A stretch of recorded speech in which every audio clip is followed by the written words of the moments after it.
Hello, everyone. I'm Adam Bradford, General Manager of D&D Beyond at Fandom. Thank you for joining me for a very special announcement today.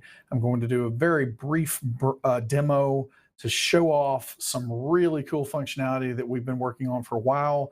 The Encounter Builder has been in alpha testing, and we have now exited the alpha that was only for subscribers, and now we are currently in public beta. So if you are not a subscriber, you are able now at this point in time to use the Encounter Builder to build the things that are going to challenge your players out there. So we invite everyone to start testing. This is going to be very helpful for us as we continue into beta to be able to stress test the servers, make sure that everything is working properly. We've got a little more work that we're going to be doing on the Encounter Builder itself through the beta. We're going to keep an eye on it for a couple of weeks here. But then the next exciting step would be that we're going to start looking into how do we start tracking encounters and being able to run these encounters. So again, this is a big milestone. If you haven't gotten your hands on this in the past, you're able to now without being a subscriber, and we invite you to do so, and we invite you to post and provide your feedback. We've got a survey that you can take, but then we've also got the forums where we would love for you to share your experiences with the Encounter Builder. So to show this off a little bit, you are able to find the Encounter Builder from a couple of different places. So under your creations menu now, you're not going to have any encounters yet until you make some there, but you can do that. And then also in the tools menu here, you're going to be able to get right here to the Encounter Builder. And this is what it's going to look like. You can name your encounter. And what I am going to do today is take one of our excellent articles by Mr. James Hake, and he writes this encounter of the week. And this is one of the most popular things on D&D Beyond. And we love these encounters. These are tailor-made for you to be able to just drop into campaigns. And so the content just keeps coming. And this is great for the Encounter Builder over time. As we start to provide the official encounters, we're going to start doing it for the Encounter of the Week as well, where these are things that you can just kind of plug into your own game very easily. But I am going to try to recreate one of these encounters right here today. So combat encounter, River of the Damned, and it's suited for a party of 4th level characters traveling on a river. And it kind of goes into talking about what kinds of monsters are used in this encounter. So first of all, we've got a name, and it looks like that name is River of the Damned. I guess that's still PG-13, right? I think it is. We'll go with it.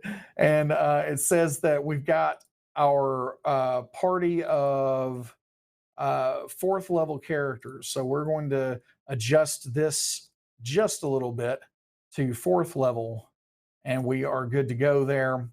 And then we need to start looking at the types of creatures that are contained herein. And I encourage you to read the text here because it is flowery, solid prose. But we're going to come down to where it talks about what is actually in the encounter. And that's 2 Marinoloths, 2 Shadow Mastiffs, and 10 shadows between the 2 vessels. So we're going to search for Marinoloth. There you are. Now I'm going to add one of those to the encounter here. And we are going to make that 2 of those because that's what it told me to do, right? So there were 2 of these because 1 for each ship. And then we also had 2 Shadow Mastiffs. I'm going to search like that right there because it's going to save me some time in a second, I think. Oh, maybe not. There you are. So we got Shadow Mastiff, and there were 2 of these. We're already in a deadly difficulty. This is looking rough already for the PCs.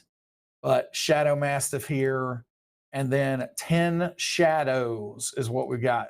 So we're going to come up here to shadows. We've got that as well. We're going to do 10 of those. And this is a deadly encounter. If you're anything like me and my games, I play with people that are on the D&D Beyond team here. And so they really do know quite a bit about Dungeons and Dragons. And so very veteran players. And the truth is, almost every encounter is going to be deadly that they come against, because otherwise they're not going to get very challenged. So that is another very important thing here. But this is a deadly encounter. And this is something that, as you're looking at the monsters themselves, don't forget that you can expand just like you can in the monster listing on D&D Beyond. You can see what's going on. You see here that tooltips are in the Artificer's Workshop and will be available soon. So this is something that hasn't been available yet in the Encounter Builder, but these tooltips will be working pretty soon. We're on the doorstep with that. And so we've had to kind of rework how some of that goes with tooltips, which is going to set us up really, really well for the future to be able to be more flexible with that. But the tooltips will be working pretty soon. You can see anything that you want to know about the monster right here as you're searching. And now I have my deadly encounter that is good to go here and ready. And so I am going to save that encounter. And once I do so, I am now going to see that I have the ability to view what is in this encounter. I can view the different stat blocks for the different creatures that are in the encounter. And then this is where, again, anyone now at this point in time can come here and they can access any of this tool functionality, and you can make these encounters. And where you can then see those encounters is in the My Encounters section, which you can go to in My Creations as well. So here's My Encounters. You can access that here. And I actually, have gone in and culled a lot of the other encounters that I've had. But the way that this is going to work is that for subscribers, you're going to get an unlimited number of encounters. You can make as many as you ever want to make. If you're not a subscriber, you're going to be able to make up to 8 encounters, which is more than enough to cover a session of play, for instance. And you'll be able to make those 8 encounters. Now, if you ever subscribe and you make, let's say, 36 encounters, and then you lapse in your subscription, you will retain access to those 36 encounters. You just won't be able to make any more until you come under the limit of 8 that free accounts have. So hopefully that's going to clarify what's going to go on with that.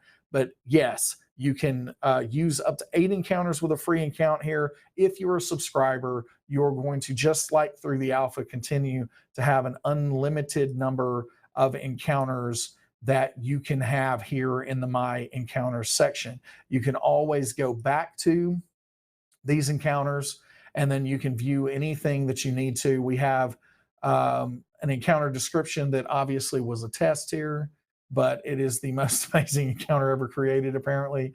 And so all of this can be added here on the encounter details screen.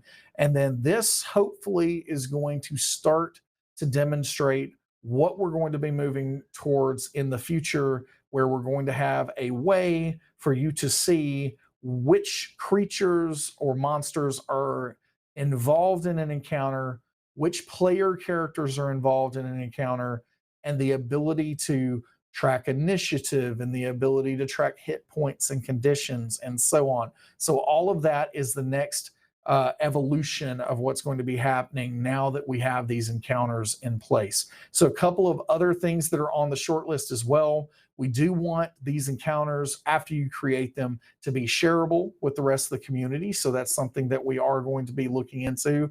And then we also want you to be able to have access to pre-made encounters from official D&D content. So Descent into Avernus just came out. As we move forward with this, you're going to be able to have those encounters from those sources available as part of that purchase, and to just allow everyone to understand that those encounters will not be part of the limit of 8 that you can create yourself. So if there are any questions about that, if you buy a source book, you will receive those encounters, and they will not be part of the cap of 8 that you can have with a free account. So this is the encounter builder, the encounter summary. I encourage everyone now to check this out. You don't have to be a subscriber, and it's going to help us out a whole lot for you to help us test here and provide feedback. As always, we're going to be paying very close attention to that. I've got time maybe for just a couple of questions. So let's see. I'm going to ask if Lauren Obo Crazy Urban can maybe hit me with any that she has seen popping up in there, and I'll prioritize those. Otherwise, I'm going to grab a few off of the chat here. So if you have a question, preface it with question, and I can see that a little bit easier. And I'll try to answer a couple before I get out of everyone's hair today. Question from Not Half Wing: what's love got to do with it? Very wonderful question. And to be honest, love has everything to do with everything. So there is some way that it ties back into our Encounter Builder beta, and it would probably take me too long to explain that at the moment. Let's see what else we've got. Oh, yep, here we go. This was a request from the team here. So we can also group monsters. All right, let's say that I've done this and I want to group the monsters. I can also do that here, right? So we're going to do Birds of a Feather is the name of this group of monsters that we have. And I've got those all grouped there. So I covered that part of the demo functionality. Thanks, team. All right, question. This all sounds great. Any plans for folders so you can sort them a bit better? Well, okay, this grouping is a little bit of a folder, and there will be more that you can do with these groupings as we move forward. What does the adjusted XP represent? So this is just straight out of the Dungeon Master's Guide. So I encourage you to kind of jump in there and see what's going on right out of the Dungeon Master's Guide. And you can see that on D&D Beyond as well. It's going to probably take me too long to explain it, and I would rather you hear it from the horse's mouth in the DMG anyway. Let's see what else we got. Anything else? It looks like there was something else. Yeah, so question, will you be adding the encounters from books prior to Avernus that we already own? And the answer to that is a definitive yes. So if you have ever bought any of the older books, as encounters are added to those official sources, those would become automatically available for you, and you'll be able to do that. All right, I think that this is all I'm going to take time for. I wanted to come in at about 15 minutes, and we are right at that door. So I appreciate everyone joining me today for this special announcement. We're thrilled to get the Encounter Builder into beta and get this into more hands out there. And we really, really appreciate the help testing. And as always, we're going to be paying very close attention to the feedback. Thanks, everyone. Hope you have a great day. Later, Gators.